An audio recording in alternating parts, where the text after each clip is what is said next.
Hello नमस्कार। मैं हूँ संदीप नाहर।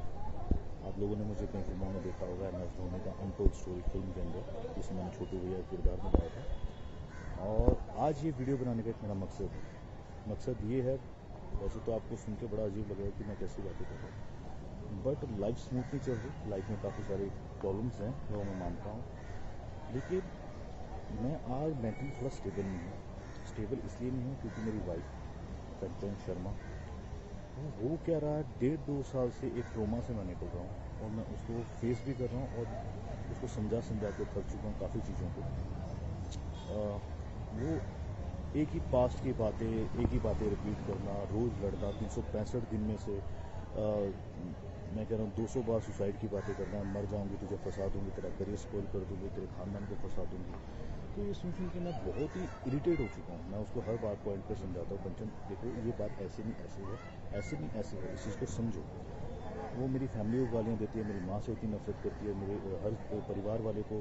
आजकल ऐसा टाइम आया कि मैं उनका फ़ोन नहीं उठा पाता इसके सामने।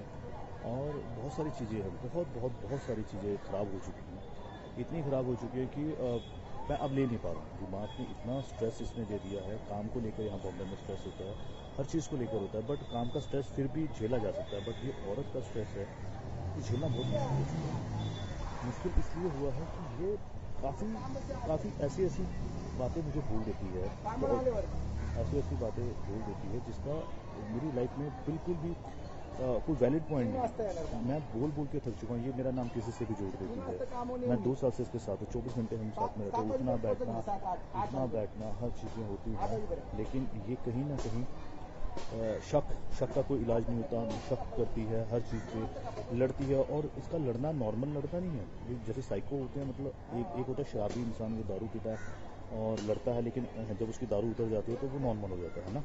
नॉर्मली ऐसा होता है, उसको गिल्टी फील भी होती है, उसको अपनी गलतियों का एहसास भी होता है। बट इसके केस में ऐसा है, अगर ये लड़ती है, उसको कोई बात बुरी लगती है तो वो उसके दिमाग में बैठ जाती है। बैठ इतने गंदे तरीके से जाती है, उसको निकालना बहुत मुश्किल होता है। ये कितनी रातें ख़राब कर देती है। इवन अभी जैन की बात है, जैन में ये घर से भाग गई थी, मैं रात को उसको ढूंढने गया था। ये ऐसे काम करती है और बहुत सारी बातें होती हैं। कब तक इसका वो करूँ। इसकी मम्मी बहुत साथ देती है। इसकी मम्मी का कहना है कि मैं तेरी ज़िंदगी बर्बाद हो, हर तरह के केसेस बताती है, मैं ये केस हो जाएगा वो। एक्चुअली क्या है, इसकी मम्मी, इनके घर में 2 बहनों की भी लव मैरिज हुई है, तो इसकी मम्मी ने इनके दोनों जीजाओं को भी अंदर करवाया था। अभी वो मेरे को बोलती है, हर बात पे अपनी बेटी को बोलती है जाके पुलिस कंप्लेंट करो। किस बात बुनियाद पे? फेक चीज़ों पे, फेक झूठ बोल के आप केस बना सकते हो। ये क्या बातें हैं? औरत को एटलीस्ट दर्जा दिया गया है किसी चीज़ों का, तो उसका मिसयूज़ क्यों करते हो? और ये सब बातें कहाँ से आती हैं? आप रिश्ते बनाने चाहते हो या बिगाड़ना चाहते हो? रिश्ता बनाने के लिए आपको ये सब बातें नहीं लानी चाहिए ज़िंदगी में। अगर रिश्ता आपको अच्छा रखना है, आप इसकी मम्मी ऐसी ऐसी बातें करती है। और ये कंचन भी यही बातें करती है। इवन इसका एक किस्सा हुआ था 2015-16 में। इसका जो एक्स था, जिसके साथ ये 6 साल रही है, मैं इसको किस तरह से इसके कल उस पर इसके ऊपर लांछन नहीं लगा रहा हूँ कि ऐसी थी वैसी। मैं पॉइंट बोल रहा हूँ कि इसने अपने एक्स को भी झूठे केसों में अंदर करवाया। 3-4 महीने वो बेचारा अंदर रह के आया, दिव्या ज्योति उसका नाम था।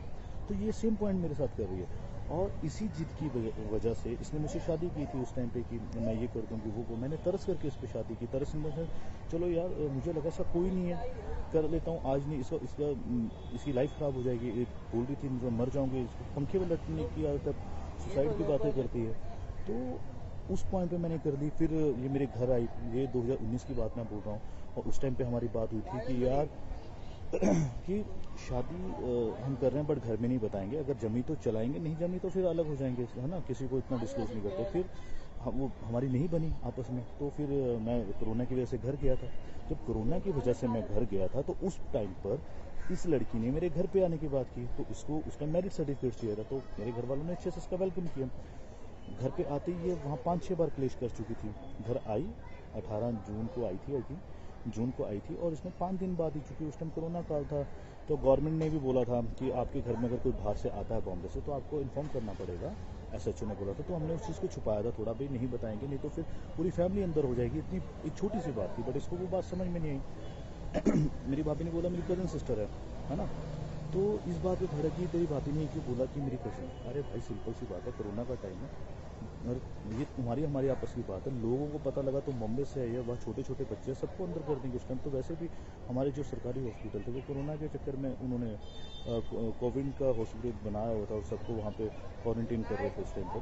तो उसके बाद कुछ और छोटी छोटी चीज़ें हुई, जैसे कि हमारे घर में किन्नर आए, किन्नर बधाई लेने आए, तब ये लड़ी, चूँकि हमने उनको भेज दिया था। भेजने का एक कारण था, कारण ये था कि अगर हम किन्नरों को बधाई दे देते तो हमारे रिश्तेदार नाराज हो जाते। उनको लगता कि इनके घर में बहू आई, इन्होंने हमें नहीं बताया। मैंने कंचन को, उस टाइम हमारी शादी की रिसेप्शन पार्टी फिक्स हो गई थी 30 जुलाई को, तो हमने बोला कि आप 30 जुलाई के बाद आना, हम आपका वही जो बनता है वो देंगे।